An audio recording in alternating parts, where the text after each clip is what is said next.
Good morning, students. Welcome to the first session of English Literature for BA BSc 5th semester. And the topic we have chosen for today is negative capability. Negative capability एक ऐसा phrase है, एक ऐसा term है, एक ऐसी philosophy है जो कि जॉन कीट्स ने कॉइन की थी और ख़ास करके इसका जिक्र उस लेटर में होता है जो कि 1817 में 1817 में जॉन कीट्स अपने भाइयों थॉमस और जॉर्ज को लिखते हैं और उसमें वो कहते हैं कि शेक्सपियर में ये क्वालिटी थी कि उनके जो राइटिंग थी, उनकी जो पोइट्री थी, मतलब ख़ास करके जो उन्होंने प्लेज लिखे उसमें उन्होंने नेगेटिव कैपेबिलिटी को एम्प्लॉय किया है। तो नेगेटिव कैपेबिलिटी है क्या? नेगेटिव कैपेबिलिटी एक ऐसी सलाहियत है, एक ऐसे पोइट की, एक शायर की, एक आर्टिस्ट की, जिससे वो क्या करता है कि किसी खास मकसद की तरफ नहीं जाता, किसी खास मकसद को नहीं पहुंचता, किसी लॉजिकल रीज़न को नहीं पहुंचता, लेकिन वो कन्फ्यूजन में रहता है। किस लिए? ताकि वो उम्दा से उम्दा शायरी कर सके, उम्दा से उम्दा क्रिएशन कर सके, उम्दा से उम्दा प्ले लिख सके, डायलॉग लिख सके, नॉवेल्स लिख सके, पोइम्स लिख सके। ठीक है। इसमें हमें एक चीज़ याद आती है और वो है ode to Grecian urn, John Keats की जो एक ओड है, truth is beauty, beauty truth. ठीक है। ये आपने कई बार ये लाइन सुनी होगी, पढ़ी होगी, और कई बार हम अपने आप से कहते हैं कि आखिर इसका मतलब क्या हो सकता है कि beauty is truth, truth beauty, that is all you know, you know on earth and all ye need to know. John Keats कहते हैं कि ब्यूटी इज ट्रुथ, ये खूबसूरती, ब्यूटी ही जो है वो ट्रुथ है, सच है, और ट्रुथ ब्यूटी, और सच ही ब्यूटी है, खूबसूरती है। दैट इज ऑल, यही सब कुछ है। ये नो ऑन अर्थ, यही आप जिंदगी में, दुनिया में जो है वो सीखते हो, जानते हो।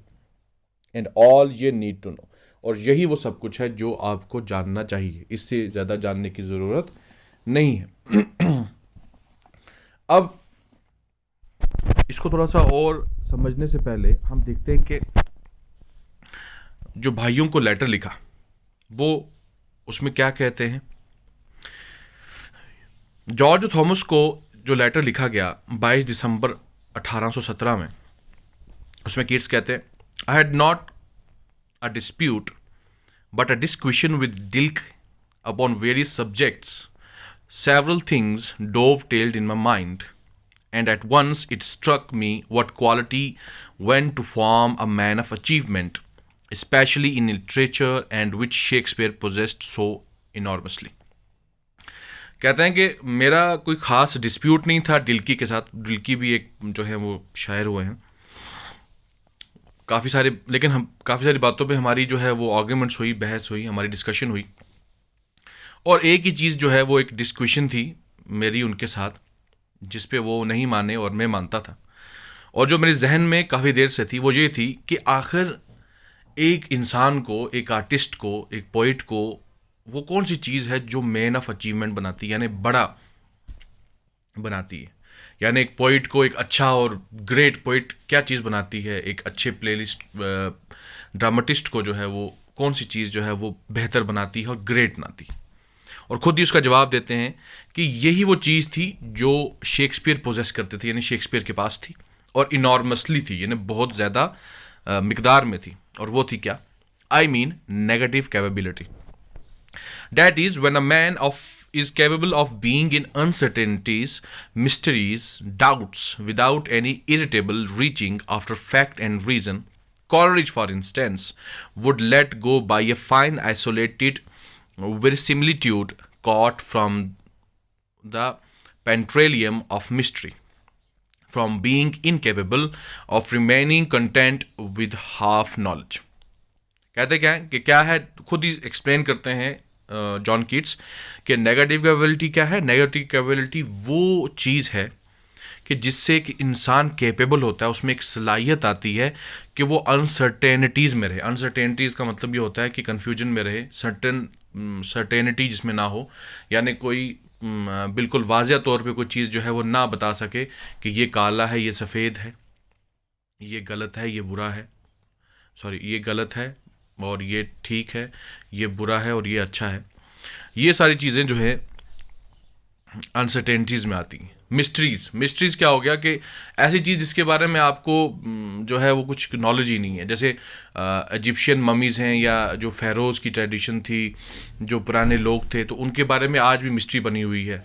जैसे इंडस वैली सिविलाइजेशन की जो मैन्युस्क्रिप्ट है, जो वो लिखते थे, वो जो उनकी स्क्रिप्ट है वो आज तक जो है वो डिसाइफर नहीं की जा सकी कि आखिर वो क्या लिखते थे, उन्होंने क्या लिखा। तो वो एक मिस्ट्री बनी हुई है। डाउट्स आपको पता ही है कि जब शक हो, और कहते हैं कि ये चीज़ें जब हो पोइट में, एक आर्टिस्ट में हो, किसी सब्जेक्ट को लेके, और वो किसी लॉजिकल रीज़न के पीछे ना हो, यानी किसी नतीजे पे वो पहुंचना ना चाहता हो, ठीक है, और इन्हीं अनसर्टेनिटीज़ में, इन्हीं शकूक में, इन्हीं मिस्ट्री वाली जो सारे सब्जेक्ट्स हैं, इन्हीं में जो है वो आर्टिस्ट जो है वो घूमता रहे और उसी से उम्दा शायरी करे और उम्दा से उम्दा क्रिएशन करे।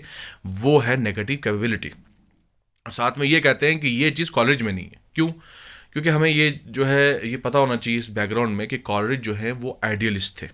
थॉमस कॉलेज जो थे, कहते आइडियलिस्ट थे। कैसे आइडियलिस्ट थे? वो जर्मन फिलॉसफी ऑफ आइडियलिज्म पे जो है वो बिलीव करते थे, क्योंकि उन्होंने उनको जर्मन लैंग्वेज पे काफ़ी जो है वो अबूर हासिल था। काफ़ी स्ट्रांगली, मतलब उनको जर्मन लैंग्वेज आती थी और जर्मन लिटरेचर वो पढ़ते थे। वहाँ से कॉलेज ने क्या किया कि एक ऐसी फ़िलॉसफी जो है वो अपने जहन में डाल ली, और एक ऐसी फ़िलॉसफी पे वो लगभग पूरी अपनी ज़िंदगी चले जो कि आइडियलिज्म थी।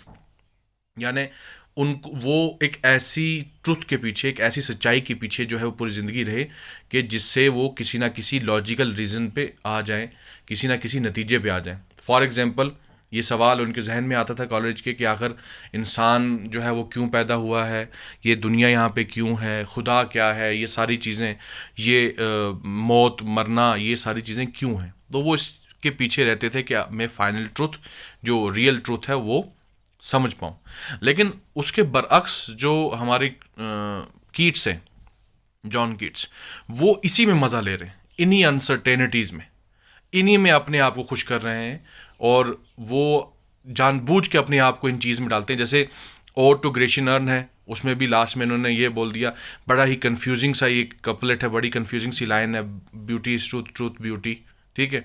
अब इसकी कोई ख़ास वाज़िया तौर पे एक्सप्लेनेशन ना वो दे सके, ना आज तक हमें कुछ मिल सकी, लेकिन इससे उनकी मुराद, और वो यही चाहते थे कि कोई ऐसी चीज़ें हों, ऐसी पोइट्री हो जिसकी कोई रीज़न ना हो, जिसमें कोई लॉजिक ना हो, और एम्बिग्यूटी में बंदा जो है रहे।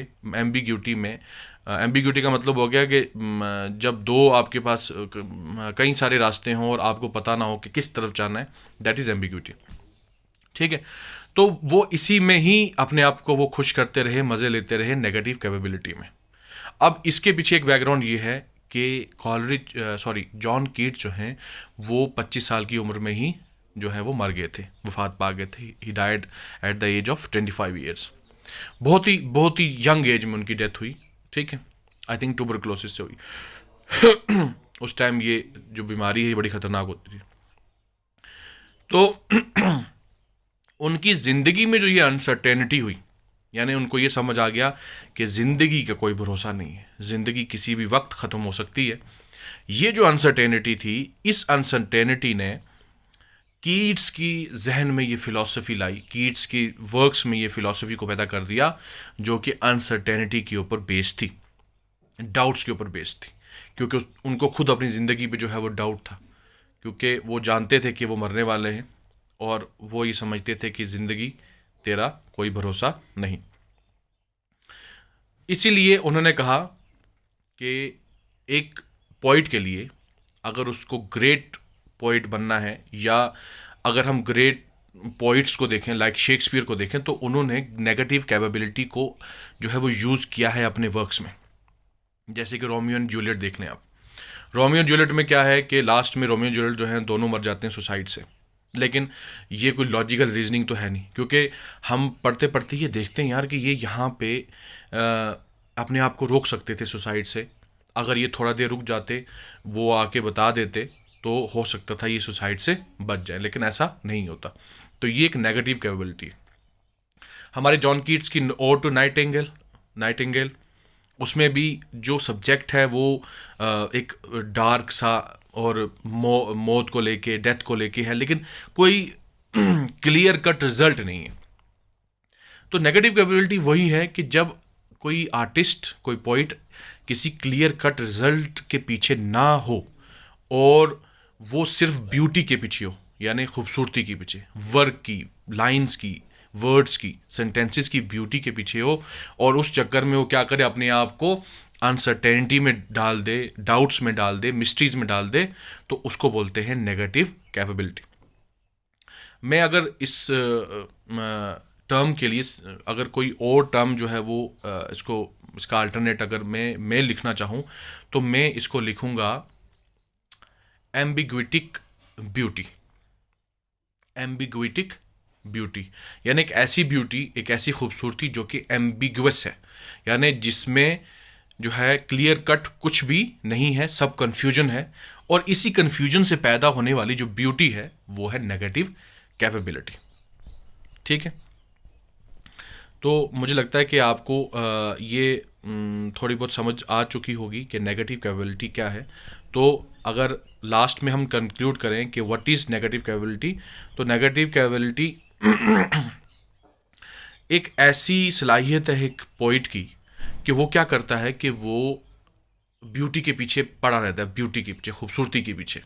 ठीक है, और आपको पता है कि रोमांटिसिज्म में, रोमांटिक एज में जो है वो ज़्यादातर जो पोइट्स थे या आर्टिस्ट थे, जो राइटर्स थे, वो ब्यूटी के पीछे थे, नेचर के पीछे थे। ठीक है, तो कीट्स का कहने का मतलब ये है कि ये एक ऐसी कैपेबिलिटी है कि इसमें क्या करता है राइटर, आर्टिस्ट, कि वो ब्यूटी के पीछे पड़ा रहता है, उसको परस्यू करता रहता है, ये जानते हुए भी कि ये चीज़ उसको अनसर्टेनिटी में डाल देगी, डाउट्स में डाल देगी, मिस्ट्री में डाल देगी, फिर भी वो उसके पीछे लगा रहता है। ठीक है, और इसका उल्टा क्या होगा, इसका उल्टा ये होता है कि जब जो है आर्टिस्ट या पोइट किसी ट्रुथ के पीछे, किसी असली सच्चाई के पीछे या किसी एक क्लियर कट रिजल्ट के पीछे रहता है, तो ये इसका अपोजिट हो गया।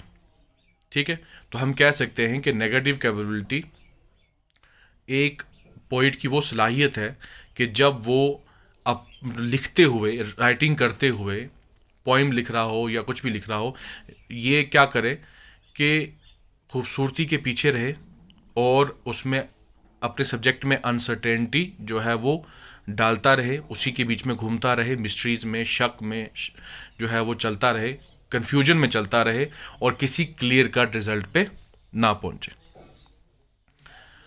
तो आई होप कि यू अंडरस्टूड इट वेल। आज के लिए इतना ही। Good bye.